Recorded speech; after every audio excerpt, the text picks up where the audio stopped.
윤태곤의 뉴스사이다. 윤태곤 실장 어서 오십시오. 네. 이제 여론조사 결과 공표 못하죠? 예, 이른바 깜깜이 구간이에요. 예. 어제까지 진행했던 여론조사는 계속 발표를 할 수 있고 예. 해외 여론조사도 진행은 하는데 발표를 못하는 겁니다. 그렇죠. 이게 뭐 알 권리 침해다 아니다 논란도 있는데 현행 법규는 그렇습니다. 여론조사 이거 맞냐 안 맞냐 뭐 말들이 계속 많아요. 뭐 항상 뒤지는 쪽은 여론조사가 민심을 반영하지 못한다 주장하고 앞서는 쪽은 대세다. 낯선 풍경도 아니에요. 예. 원래 이제 뭐 다 그러는데 지난 대선부터 특히 자유한국당 홍준표 대표는 불만을 강하게 제기하죠. 그렇죠. 이번에도 뭐 선거 끝나고 나면 여론조사 기간 폐쇄해야 된다.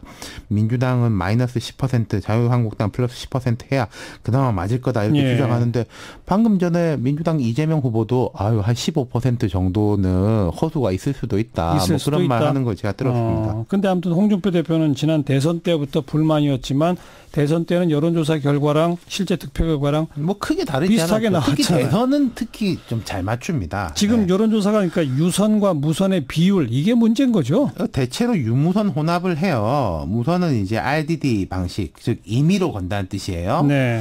그거 아니면 안심번호를 활용하는데 안심번호는 이번부터 여론조사 기관도 받습니다. 그래서 거의 안심번호를 많이 사용하는데 이동통신사가 제공하는 가상의 번호인데 실제 번호는 노출되지 않는데 성별, 연령, 거주지역 알 수 있거든요. 그렇죠. 그래서 표본 추출이 좀 더 정교해지는 거죠. 예.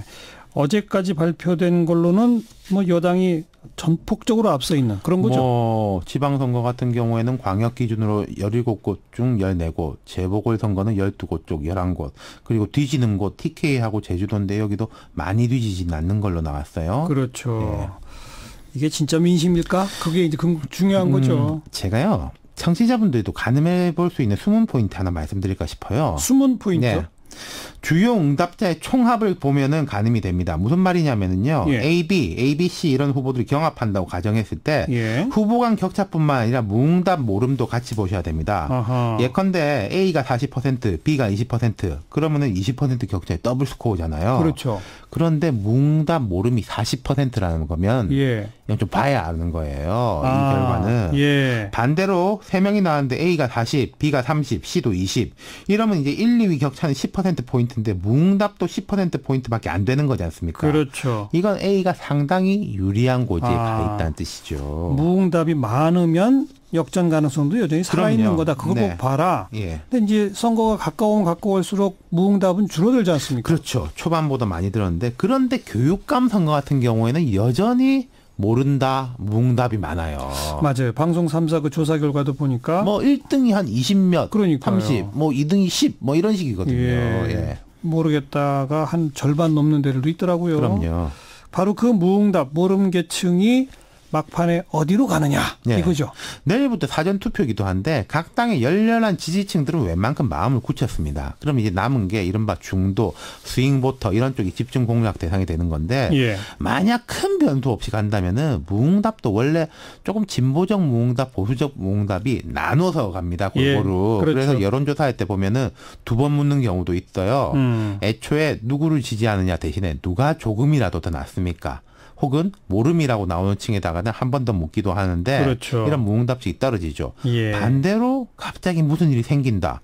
이런 무응답, 모름이 한쪽으로 쏠리는 거죠. 갑자기 무슨 일 막바지 변수라면 뭐가 있을까요? 뭐 예컨대 북미 대화는 이미 다 노출돼 있는 다 것이고, 나와 있는 거고. 예, 예. 12일 아침부터 이제 그림이 쏟아질 것이고, 뭐 그럼에도 불구하고 우리가 예상보다 더 큰 성과가 나오면은 여당이 유리하겠죠. 1박 2일 회담 이런 이야기도 들리는데 1박 2일이면 투표 당일날까지 한다는 거잖아요. 그렇죠. 그럼 여당이 유리하는 것이고 반대로 지금 뭐 경기도 같은 경우 이런 네거티브 변수 네. 이런 것은 무응답층 지금 마음을 못 굳힌 분들한테는 영향을 미칠 수가 있는 거죠. 예. 그래서 제가 또 하나 말씀드리고 싶은 게 이맘때면은 온갖 가짜 뉴스들이 횡행합니다. 맞아요. 정치적 사안에 대한 가짜 뉴스는 물론이고 누가 비공개 여론조사인데 이렇대더라 믿지 마십시오. 믿지 예. 말아야죠.